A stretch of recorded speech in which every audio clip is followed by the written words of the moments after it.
Yo, what's up guys? Jack Jr. here, and today I asked my dad if I could do this video that he really wanted to do, and it's a banana poke cake, and I decided to do a random video just at a random time because I missed you guys and I haven't been on in a while. So today we got banana cream mix. It's a pudding mix that we're going to use for the banana poke cake. Then we have Cool Whip, then we have 2% milk, then we have bananas, nilla wafers, and cake mix.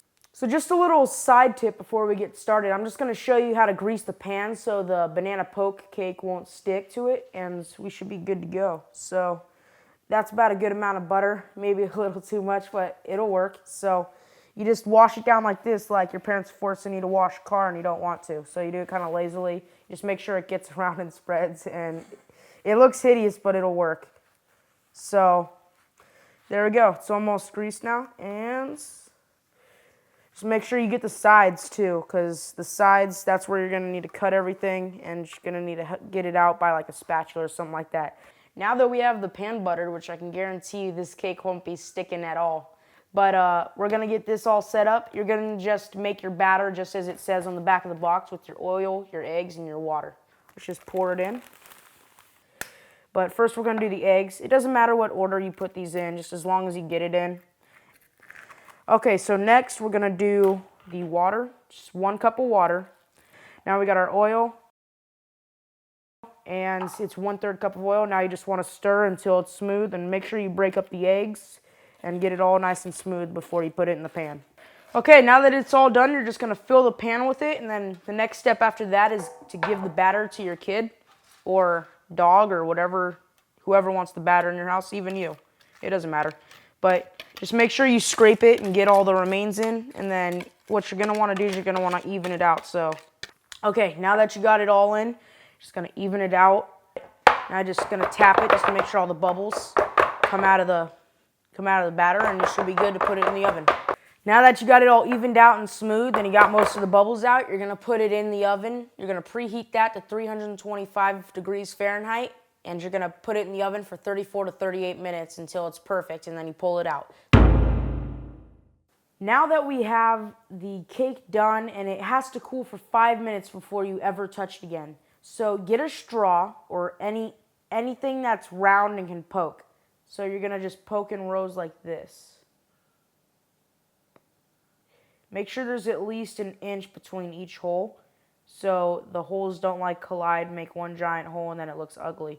Because you want the pudding to go inside the cake. That's the whole point of the holes.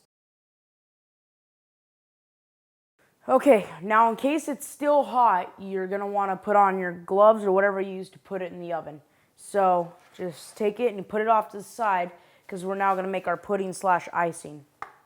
Okay, so next it's 4 cups of milk and 2 bags of pudding mix. We're using banana cream pudding mix. So look for that in like a local shop or whatever you have near you, whether it's a Stater Bros, a Kroger's, a Ralph's, whatever you want to call it. Now you're going to mix it until it's smooth and it looks pudding-like.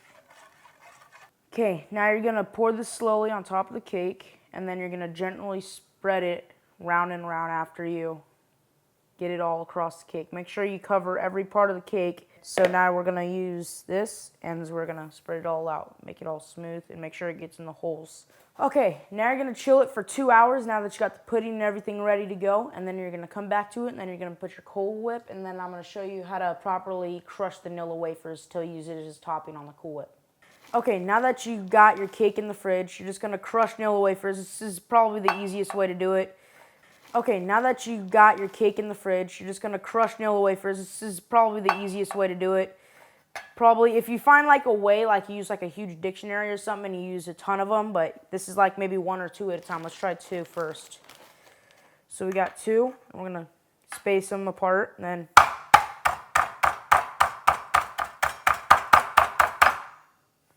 looks good. It's good. You want it more crummy, like, because it's going to go on top, and you don't want it to be huge.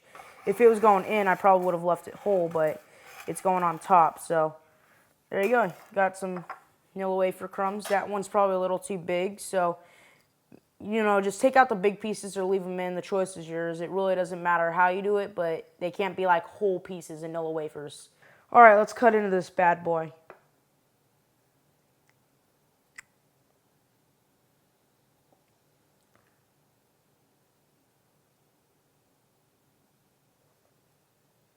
Okay, let's look at it from the side.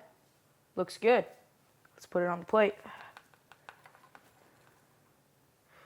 Okay, now something I noticed after I pulled it out, there's drippage right here, which means you can see that the holes actually got filled by the pudding. So now let's just decorate it or top it with Cool Whip bananas and crumpled up or smashed Nilla wafers. Now let's add some crushed up Nilla wafers. Goes on top. And now let's add some sliced bananas.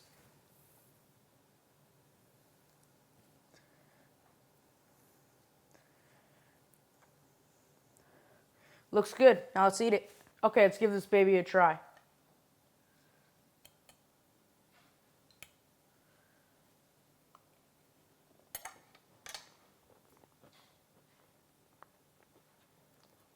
It's really good.